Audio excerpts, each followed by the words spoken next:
खुशियों के रंग नेशनल ऑटोमोबाइल के संग अब सभी प्रकार की टू व्हीलर गाड़ियां उपलब्ध है, वो भी आकर्षक ऑफर्स के साथ। संपर्क कीजिए नेशनल ऑटोमोबाइल, हरिगंज और भोगट रोड, खंडवा। सुशीला बाई पवार। क्या समस्या पूरा बताओ। मुंडी से आई हूँ मैं। मेरे बच्चे बहुत परेशान करते हैं। मेरी स्वयं संपत्ति है। क्यों परेशान कर रही है? हमारे नाम पे कर दे, हमको दे दे, बांट दे। अभी मेरे स्वयं संपत्ति है। साहब रात में मैंने भरा है। दिन में सिलाई करती थी और रात में मैं भरा भरती थी हाथ से। मैंने मकान बनाए और उस टाइम में कम की जमीन थी, 1500 की जमीन है, और मैंने धीरे धीरे करके बना लिए। वो सब लिख के नहीं दे रहे हैं।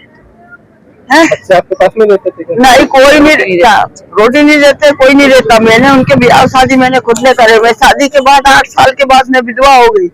हमारे में दूसरा नहीं करते, जिंदगी भर रहते ऐसे ही। वैसे ही मैंने सिलाई कर करके पूरी जिंदगी निकाली। मेरे बच्चों को बड़े करे, 3 बच्चे हैं, 2 लड़के 1 ही लड़की। तो मेरी देखभाल नहीं करते ना, मेरे को रोटी देते, और बहुवन मारती है गला पकड़ के, और उनके लड़के भी मारते हैं। तो मैं क्या करूं? मैं क्यों दूं उनको? संपत्ति है, मेरी स्वयं संपत्ति है, उनके बाप दादा की है।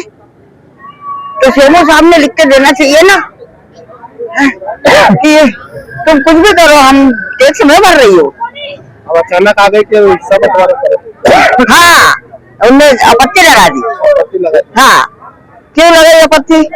माँ को प्रमाण पत्र चाहिए था। प्रमाण पत्र चाहिए। देखभाल कर रहे थे? हाँ जी, देखभाल कर रही है, वो देखभाल कर रही है, उसके नाम पे कर दूंगी मैं समाज सेवी मधुबाला शेलार।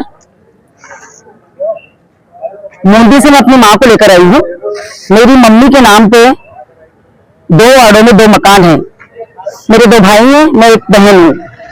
मेरी माँ की देखभाल मेरे दोनों भाई नहीं करते हैं, और पिछले 15 सालों से मेरे दोनों भाई, नरेंद्र सिंह पवार जो कि नगर पंचायत में दैनिक वेतन भोगी है, दूसरा भाई ढाबा संचालक है ग्राम बुधनी में। दोनों भाई बार बार आते हैं, मम्मी को प्रताड़ित करते हैं, फोन करते हैं, और बार बार ये कहते हैं कि जमीन हमारे नाम पे कर दे, जमीन हमारे नाम पे कर दे। दोनों भाई ना मम्मी को रोटी देते हैं, ना देखभाल करते हैं, ना कोई वार त्योहार पे कुछ फर्क करते हैं। पूरे टाइम मम्मी की देखभाल मैं करती हूँ। मैं समय समय पर जाती हूँ, मम्मी का एक फोन आता है, मैं जाकर उनको देखती हूँ। मम्मी का कहना अब ये था कि मुझे नगर पालिका से प्रमाण पत्र चाहिए, ताकि मैं प्रॉपर्टी जिसको भी देना चाहे, बेचना चाहे या किसी के नाम पे करना चाहे, तो मम्मी चाह रही थी कि प्रमाण पत्र मुझे मिले। लेकिन सीएमओ मुंडी के उन्होंने प्रमाण पत्र देने से इनकार कर दिया, बिना रजिस्ट्री देखे हुए। मैंने उनको बताया कि मेरे भाई की जमीन नहीं है, ये मेरी माँ की स्वयं संपत्ति है। उसके बाद भी मेरी बात एक ना सुन रहे थे, और उन्होंने बोला कि आप कोर्ट जाओ। मुझे बोला, मेरी माँ को बोला कि कोर्ट जाओ। मेरी 78 वर्षीय माँ को ये कह रहे हैं कि आप कोर्ट जाके जमीन लो, उसकी खुद की संपत्ति है, वो कैसे कोर्ट जाके जमीन लेगी बताइए। तो प्रमाण पत्र नहीं मिल रहा था, तो मैं आज जन सुनवाई में कलेक्टर ऑफिस आई हूँ, जहाँ पे मेरी मम्मी का और मेरी बातों का समाधान हुआ। सर ने फोन लगाया मुंडी बकायदा, और हमको हमारी चीज से मतलब ये कहा गया कि इनको प्रमाण पत्र दीजिए। सगे भाई है, मैं सगी बहन हूँ, मेरी सगी माँ है। माँ को रखना नहीं चाहते दोनों भाई, पूरे टाइम प्रताड़ित करते हैं। 15 वर्षों से परेशान होते हैं। यहाँ तक कि भाई ने भी मेरी माँ को मारा, जिसके एवज में FIR भी की गई। भाई को जेल हो रही थी, मम्मी ने समझौता करके उनको माफ कर दिया। मेरे पास बराबर FIR की कॉपी भी है। बहू नात्या बहू से कहते हैं कि इसको मारो, मम्मी का गला खींच के मारते हैं, दांत तोड़ दिए थे।